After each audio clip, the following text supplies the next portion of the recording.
This is the Leo Vinci LV10 exhaust pipe. Sa Shopee rin siya nako napalit and wala ko kabalo if original ba ni siya. Pero regardless, I really like how it looks and I like the form factor.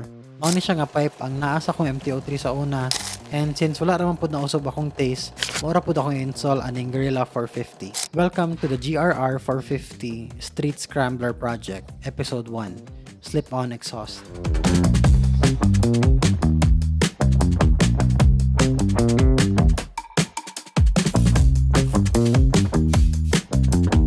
Ang nakanais ani nga motor kay naa siya setup out of the factory to easily remove the catalytic converter. Naay clamp dapit sa header and clamp dapit sa mismong pipe, and if imo siyang tangtangon, matangtang na pud nimo ang catalytic. Pero ang akong setup nga ganahan kay dili ko ganahan mag-cut delete. Tangtangon ra gyapon nato ang catalytic para ihatod sa muffler shop, then atong pawildingan og adapter para makataod og aftermarket nga exhaust. Nagsugod noon og tangtang ani mga bolts nga gagunit sa catalytic converter. Pero naay isa ka bolt nga baling lisuda jud tangtangon. Gipagawas na nako tanan akong tools, dili ra jud japon siya maibot. Ang akong tools na lang gud ang ni surrender, hantod nagkasamad-samad na lang pud kog apil aning bisyo ani. Hey guys, so karon padulong ta sa machine shop atong tryan og pakat tong adapter nga para sa atong exhaust, and hopefully by then mataod na siya. Karon that's the only viable option nga akong nakita. And originally, as I mentioned, atoon tatong tangtangon tong catalytic, ihatod nato og muffler shop, ilang weldingan og adapter, weldingan nila og hooks. Then after that, pwede na nato mataod ang slip-on exhaust. Pero kato nagka-problema ta. And you might wonder nganong dili na lang ako dalon diretso ang tibuok motor sa muffler shop, and the reason behind that is number one, ganahan rin ko makalikot sa akong kaugalingong motor. I think part of the fun of owning a motorcycle is tinkering with it. And number two, cautious ko pag-abot anang inana when it comes to other people nga mobungkag sa akong motor. I know nga they have experience, I know that they have been doing it for years, pero namo gyupan nga mekaniko nga medyo sloppy og agi.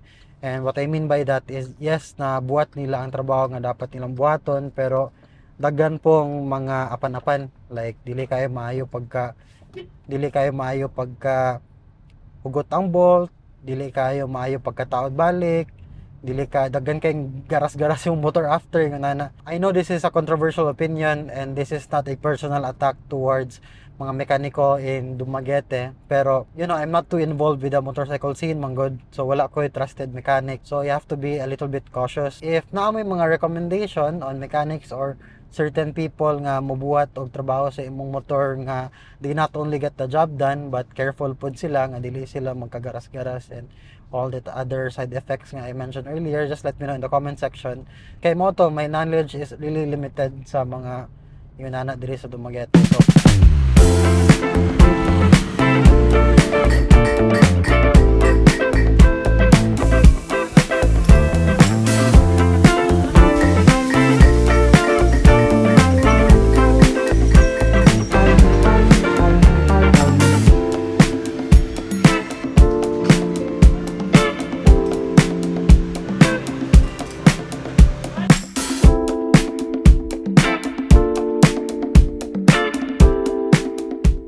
So karon kaigo na siya, dili nun siya 100% perfect fit, pero feel nako okay nako ani nga setup. Ako lang butangan og high temperature nga gasket para dili mo singaw ang hangin.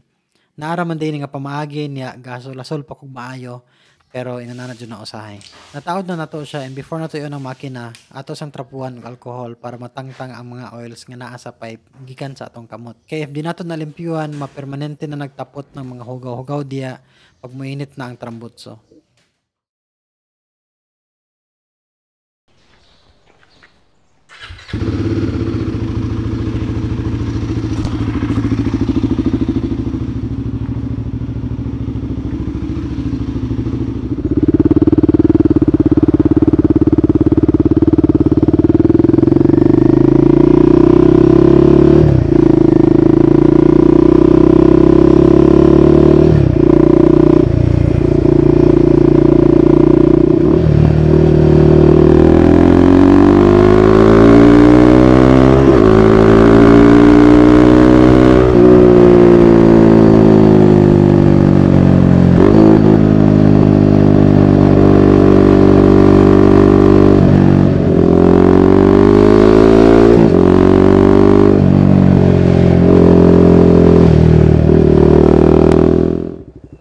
kay ko ganahan niya kay kusog-kusog ra jud siya and dili na ako type ng kusog ra kaayo. May gani kay ni-offer akong kaila sa yung extra nga silencer and padulong ta sa ila karon para kuhaon to and atong itaod para mahuman na guning bisyuhan ni. Salamat kayo. Ha? Tiwan man pareha man sa. Oh, murag pwede ra ni. Ako na pud siyang gikuan, gi-DIY na pud. Destroy it yourself. Ikaw ra ka ano. Oo, i-on daw. medyo kuan man.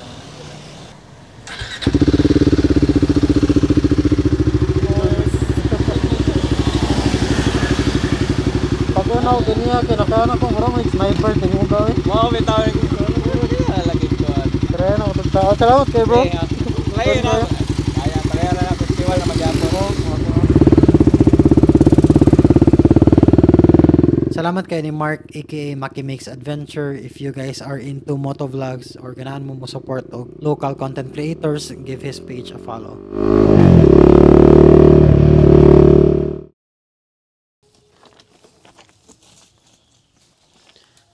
My gosh. Mauna ni ron akong dangat aning vlog diri. Turuhan managay kurog baka.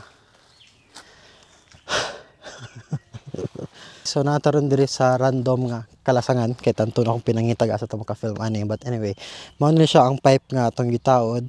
It's not 100% perfect. This is not done by a professional. This is just done by a hobbyist nga feel niya kabalo sa mukalikot og motor. It's done by me and I think that's what the most important part is. Ako ang gabuhat, so if ever na yung mga issues diri na ako'y pangilisan nga parts and what not na ako'y kinahanglan i-troubleshoot kay ako ra po'y gaguba sa akong kagulihong motor. Kablo kay phone sa ilisan, kablo kay phone sa tangtangon, kablo kay phone sa ibton.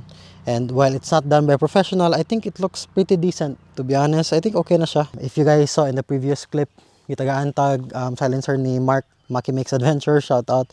And while it did lower the noise levels down, it was still too loud for my taste. So langas ra gyud gyapon siya. So ni order ko og duha ka extra silencer sa Shopee nga lain-lain og klase, ga trial and error na pud ta. And fortunately na usa ato nga ni work ra gyud according sa atong taste. So mao na ni siya ron, lahi ni nga silencer ang naa diri. It's not as loud as the previous one.